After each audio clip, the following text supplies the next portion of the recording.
What would you do if you were behind the wheel of a car when another driver came up to you, clearly very angry? Well, one decided to press record. So I was just dumbfounded. It just all seemed kind of like a joke.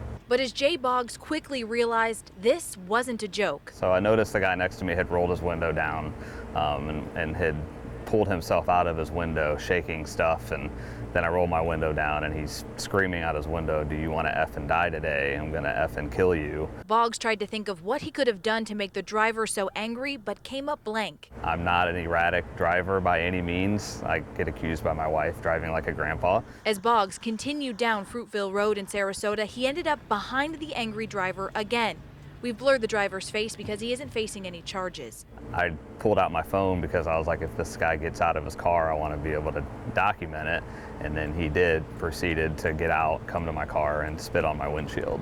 Staying calm is exactly what Lieutenant Greg Bueno with the Florida Highway Patrol says you should do. Rule number one, don't re-engage into that behavior, because all that person is doing is bringing you down to their level. They're doing something that's very dangerous. They're doing something that's intentional. They're doing something that just simply does not belong on our roadways. Boggs is relieved he drove back to his family with just some spit on his window.